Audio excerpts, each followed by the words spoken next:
السلام علیکم۔ بسم اللہ کی برکت کا واقعہ۔ کہا جاتا ہے کہ کسی علاقے میں قحط سالی پیدا ہو گئی۔ اس قحط سالی کے لپیٹ میں نہ صرف انسانوں بلکہ چرندوں پرندوں اس کا شکار ہو گئے۔ مویشی مالکان بہت پریشان تھے۔ اس دوران ایک مسجد کے مولوی نے جمعے کے خطبے میں نہایت یقین کے ساتھ یہ بات بتائی کہ اللہ کا نام لے کر بسم اللہ پڑھ کر دریا کو حکم دیا جائے تو دریا بھی نافرمانی نہیں کرتا۔ خطبہ سننے والے میں سے ایک چراواہ بھی موجود تھا۔ اس مولوی کی یہ بات اس کے دل میں اتر گئی اور اس بات پر اس نے یقین کامل ہو گیا۔ اس نے واپس آ کر اپنی بکریاں کھولیں اور سیدھا دریا پر چلا گیا۔ اونچی آواز سے بسم اللہ الرحمن الرحیم پڑھا اور دریا کو کہا اپنی بکریاں چروانے کے لیے دوسرے پار جانا چاہتا ہوں، اور اسے کہا کہ مجھے اپنے اوپر سے گزرنے دے۔ یہ کہہ کر اس نے اپنی بکریوں کو لیا اور دریا پار چلتا ہوا دریا پار کر گیا۔ دریا کے دوسری طرف کا علاقہ گھاس سے بھرا ہوا، درختوں کے پتے بھی سلامت تھے کیونکہ کسی کو یہاں تک آنے کی رسائی نہیں تھی۔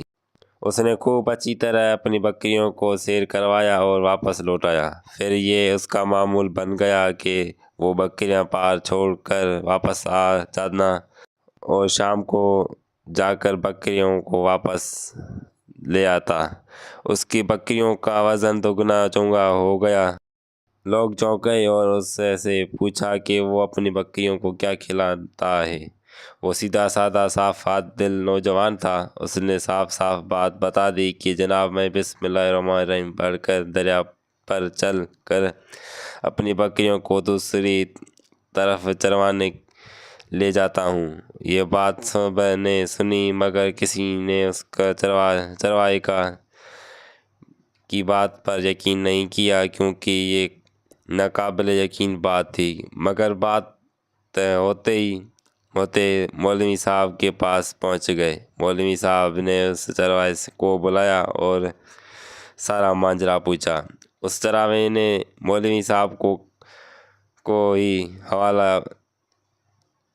بنا لیا کہ مولوی صاحب میں تو آپ کا شکریہ ادا کرنے والا تھا۔ آپ نے جمعے کے خطبے میں جو نقشہ بتایا تھا کہ بسم اللہ الرحمن الرحیم پڑھ کر دریا کو بھی حکم دو تو وہ انکار نہیں کرتا، تو میں تو بس آپ کے نقشے پر عمل کر رہا ہوں۔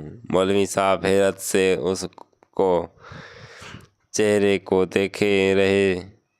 مولوی صاحب نے کہا بھائی صاحب ایسی باتیں تو ہم ہر جمعے میں کرتے ہیں، فقط ان کا مقصد لوگوں کو ایمان بنانا ہوتا ہے۔ مگر بکریوں والا ڈاٹا رہا کہ میں تو بسم اللہ کہہ کر پانی پر چلتا ہوں اور بکریوں سمیت پانی پار کر جاتا ہوں۔ آخرکار مولوی صاحب نے سب خود ہی تجربہ کرنے کی ٹھانی۔ ہجوم زیادہ تھا۔ مولوی صاحب نے ایک دو بار سوچا کہ انکار کر دوں کہ کہیں ڈوب نہ جاؤں، مگر وہ مولوی صاحب کو کندھے پر اٹھا کر لائے تھے۔ اب بھی جوش اور خروش سے اللہ اکبر کا نعرہ لگا رہے تھے اور مولوی صاحب کے حق میں دائرہ یقین کر رہے تھے۔ آخرکار مولوی صاحب نے اپنے ڈر کو دور کرنے کے لیے ایک رسا منگوایا۔ پہلے اس درخت کے ساتھ باندھا، پھر اپنی کمر کے ساتھ باندھا، پھر ڈرتے ڈرتے ڈھیلا بسم اللہ پڑھا اور دریا پر چلنا شروع ہو گیا۔ مگر پہلا پاؤں رکھتا تھا کہ پانی میں گر گئے۔ مولوی صاحب ڈبکیاں کھانے لگے اور پانی کے بہاؤ میں بہنے شروع ہو گئے۔ لوگوں نے کھینچ کر باہر نکالا۔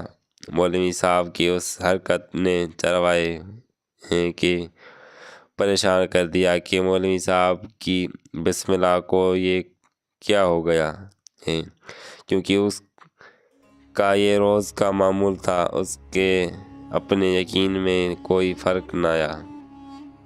اس نے بسم اللہ کہہ کر بکریوں کو پانی کی طرف اشارہ کیا اور خود ان کے پیچھے چلا ہوا پار چھوڑ کر واپس بھی آ گیا۔ لوگ اس ولی اللہ سمجھ رہے تھے اور اس کے حق میں نعرے لگا رہے تھے، مگر وہ سب سے بے نیاز سیدھا اور سادہ انسان تھا۔ وہ مولوی صاحب کے پاس پہنچے اور کہا، مولوی صاحب، میں آپ کی بسم اللہ کی تعریف سے کافی پریشان تھا، مگر پانی پر چلتے ہوئے مجھے آپ کی بسم اللہ کی بیماری کا پتہ چل گیا۔ اس چرواہے نے درخت سے باندھی رسی کی طرف اشارہ کیا اور کہا، مولوی صاحب، یہ ہے آپ کی بسم اللہ کی بیماری۔ آپ کی بسم اللہ کی برکت کو یہ رسا کھا گیا۔ آپ کو اللہ اور بسم اللہ سے زیادہ اس رس پر بھروسہ تھا، لہٰذا اللہ نے ابھی آپ کو رسی کے حوالے کر دیا۔ پھر کہنے لگے، مولوی صاحب، آپ بھی کمال کرتے ہو۔